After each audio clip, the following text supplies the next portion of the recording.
Supreme court में वक्फ board के ऊपर सुनवाई का आज दूसरा दिन है। जिस वक्फ बिल को मोदी सरकार मुसलमानों के लिए अच्छा और मलाईदार बिल बताकर लाई थी, वो बिल जब संविधान की कसौटी पे खड़ा किया गया तो किसी ताश के पत्ते की तरह बिखर गया। सरकार जो है वो कोर्ट के अंदर माय लॉर्ड करती रही और सीजीआई ने अपनी टिप्पणी से देश को एक संकेत दे दिया कि अगला आदेश क्या होने वाला है। आज क्या कुछ हुआ सुप्रीम कोर्ट के अंदर और किस तरीके से 15 मिनट में ही मामला जो है खत्म हो गया और 7 दिन का समय जो माय लॉर्ड कर रहे थे उन्हें दे दिया गया, यानी सरकार को दे दिया गया। सरकार जो है वो 7 दिन का समय मांगी और कही कि हमें 7 दिन दीजिए, हम अपना पूरा जवाब अच्छे से देंगे। क्या कुछ आज हुआ और देखिए जिस तरीके से सीजीआई ने कल जो सुनवाई की, जो टिप्पणियां सीजीआई ने किया, चाहे वो दो हिंदू पक्ष की बात हो, चाहे वो जो है वक्फ बाई यूजर की बात हो, हर वो टिप्पणी ये संकेत तो दे रहा था कि किस तरीके से मोदी सरकार जो है, जो मुंह से तो दुआएं दे रही थी कि ये बिल मुसलमानों के लिए अच्छा है, इसमें मुस्लिम महिलाएं रहेंगी, इसमें ये होगा वो होगा, लेकिन जब सीजीआई ने टिप्पणी पे टिप्पणी करना शुरू कर दिया, मुख्य 3 बिंदुओं पे जो है आपत्ति आपत्ति जताई सीजीआई ने, तो पता चला कि जिस मोदी सरकार के मुंह से दुआएं निकल रही है उसके पेट में एक समाज के लिए जहर भरा हुआ है। क्या कुछ रिपोर्ट अभी निकल के आ रही है, क्या कुछ 15 मिनट की जो अदालत चली उसमें क्या कुछ हुआ और 1 हफ्ते के लिए सुनवाई टाल दी गई। अगली सुनवाई जो है अगर 5 मई बताई जा रही है, 1 हफ्ते के बाद जो है फिर होगी, जब सरकार जवाब तैयार करके जवाब जो है कोर्ट को देगी। देखिए तुषार मेहता है, सरकारी वकील है, वो क्या कह रहे हैं जरा देखिए। अगर आप कानून के किसी हिस्से पर रोक लगाते हैं तो तब रेयर होगा, ऐसा अनुमान होता नहीं है, कोर्ट कोई अंतरिम आदेश पारित नहीं करे, 1 हफ्ते का समय लिया जाए ताकि हम कोर्ट के सवालों का जवाब दे सके। माय लॉर्ड करते हुए सरकारी वकील तुषार मेहता, जो सोलिसिटर जनरल कहलाते हैं, सरकारी वकील को सोलिसिटर जनरल कहते हैं, उन्होंने 1 हफ्ते का वक्त मांगा, उन्हें 1 हफ्ते का वक्त दे दिया गया। देखिए कल ही जो है अंतरिम आदेश जो है सीजीआई कर देते। सीजीआई क्या अंतरिम आदेश करने वाले थे, जो सरकार ने कहा कि हमें कल तक का समय दीजिए, फिर अब सरकार ने क्या कहा, हमें 1 हफ्ते का समय दीजिए। इससे आप समझ जाइए कि मामला किस ओर बढ़ रहा है, सीजीआई किस ओर इशारा कर रहे हैं। देखिए न्यूज 24 ने आर्टिकल लिखा है, क्या देखिए, क्या 3 आदेश अंतरिम आदेश सीजीआई कल ही करने वाले थे, लेकिन सरकारी वकील के कारण उन्होंने जिस तरीके से कहा कि हमें वक्त दीजिए, वक्त दिया गया। क्या आदेश अंतरिम आदेश वो करते जरा देख लीजिए।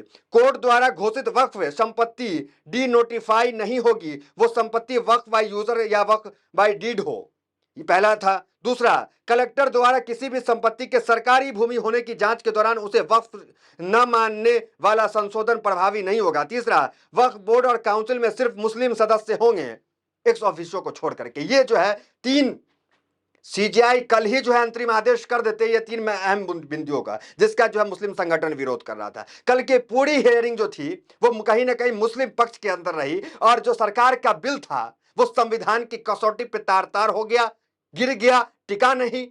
अब जो है 1 हफ्ते का वक्त मांगा गया है। क्या कुछ अहम टिप्पणियां, पिछली बार जो है संजीव खन्ना, आज तो चला ही नहीं कोर्ट, बहुत कम समय चला क्योंकि 7 दिन का वक्त मांग लिया गया। देखिए सीजीआई ने क्या क्या अहम टिप्पणियां किया, जरा वो देख लीजिए। अंग्रेजी शासन काल में, संजीव खन्ना कह रहे हैं, अंग्रेजी शासन काल से पहले वक्फ रजिस्ट्रेशन की व्यवस्था नहीं थी। बहुत सारी मस्जिदें 13वीं 14वीं और 15वीं शताब्दी की बनी है। आप चाहते हैं कि वो आपसे सेल डीड दिखाएं, कहां से दिखाएंगे? जो पुरानी मस्जिद है 13वीं 14वीं शताब्दी में बनी है, वो कहां से कागजात दिखाएंगे? ये जो टिप्पणियां थी ये सीधा सीधा मोदी सरकार के बिल के खिलाफ टिप्पणियां थी और मुस्लिम के पक्ष में थी। दूसरा देखिए, दूसरा क्या आया है, देखिए, पदेन सदस्य नियुक्त किए जा सकते हैं, उन्हें धर्म की परवाह किए बिना नियुक्त किया जा सकता है, लेकिन अन्य मुस्लिम होने चाहिए।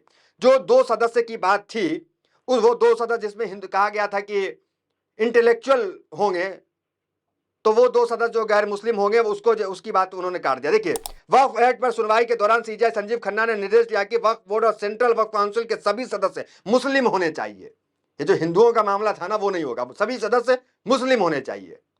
इसको लेकर जो तुषार मेहता सरकारी वकील है, उन्होंने आपत्ति जताई, वक्त मांगा और आज फिर वक्त मांग लिया। क्यों? सबसे बड़ा जो है अंतरिम आदेश ये देने वाले थे कि ये मुस्लिम ही रहेंगे सारे, ये जो है सीजीआई खन्ना देने वाले थे। तमाम आर्टिकल देखिए, फिर और है, फिर हिंदू बंदोबस्ती के सलाहकार बोर्ड में मुस्लिम क्यों नहीं है? क्या आप ये कह रहे हैं कि अब से आप मुस्लिमों को हिंदू बंदोबस्ती बोर्ड का हिस्सा बनाने की अनुमति देंगे? खुलकर कहिए। सीजीआई खन्ना कह रहे, किससे? सरकार से खुलकर कहिए कि क्या आप हिंदू बोर्ड में मुसलमानों को जगह देंगे? ये तल्ख टिप्पणियां जो है वो सीधे जो है सरकार पे किया गया। क्यों? इसलिए हम कह रहे हैं कि संविधान की कसौटी पे जब इस बिल को खड़ा किया गया तो किसी ताश के पत्ते की तरह बिल बिखर गई और बिल का हर पत्ता बयान कर रहा था कि किस तरीके से सरकार एक समुदाय के ऊपर जबरिया जो है कानून थोप रहा है और इसको मलाईदार बता रहा है। अगर सरकार को मुसलमानों की इतनी ही चिंता थी तो मुसलमानों के लिए आरक्षण कर देते। पासमंदा मुसलमानों की जिसकी बात करते हैं वो आरक्षण की मांग हमेशा उठती है, उसकी कोई सुनवाई नहीं। कि एक दशक से जो है प्रधानमंत्री मोदी सत्ता में है, एक दशक से प्रधानमंत्री है और मुसलमानों की बुरी स्थिति का हाल जो है वो वक्फ बोर्ड की जमीनों को दे रहे हैं। खैर क्या शब्द वो इस्तेमाल किए वो हमने पिछली भी खबर आपको बताई। वो किस तरीके से मुसलमानों को कहते हैं कि मुसलमान जो है पंचर बना रहे हैं।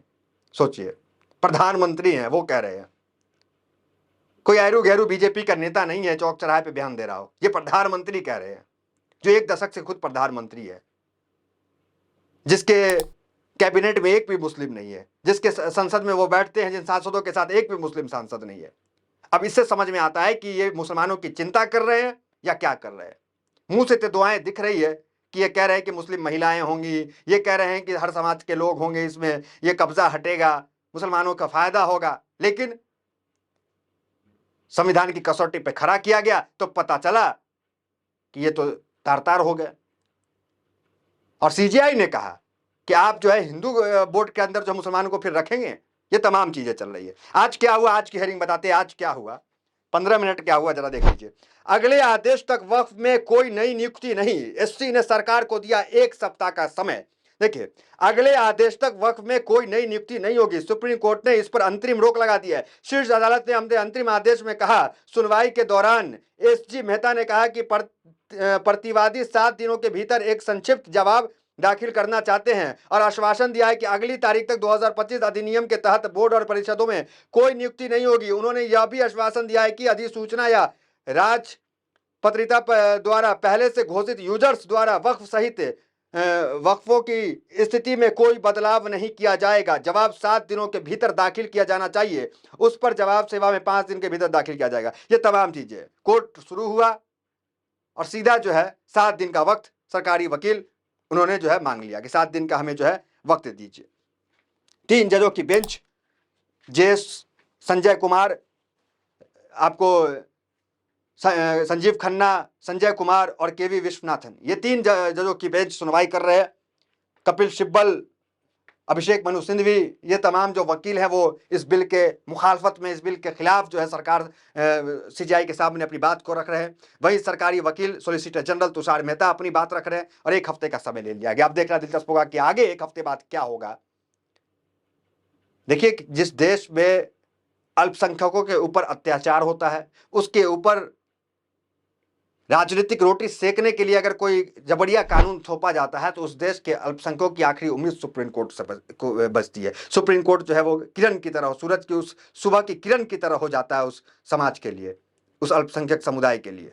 तो ये एक समझिए कि इस बार सुप्रीम कोर्ट को जो है उसी किरण की तरह जो है अल्पसंख्यक समाज जो है भारत का वो देख रहा है। क्या कुछ फैसला होगा, 1 हफ्ते बाद क्या होगा, लेकिन सीजीआई ने जो टिप्पणियां की उससे समझ में आ रहा है कि क्या होने वाला है और किसको झटका लगने वाला है, ये सब समझ में आ रहा है। खैर, जो भी निकल के आएगा वो सबसे पहले आपको बताने का काम करेंगे। तो फिलहाल इस खबर में इतना ही। मिलते हैं वीडियोस में, मेरे साथ बहुत बहुत धन्यवाद।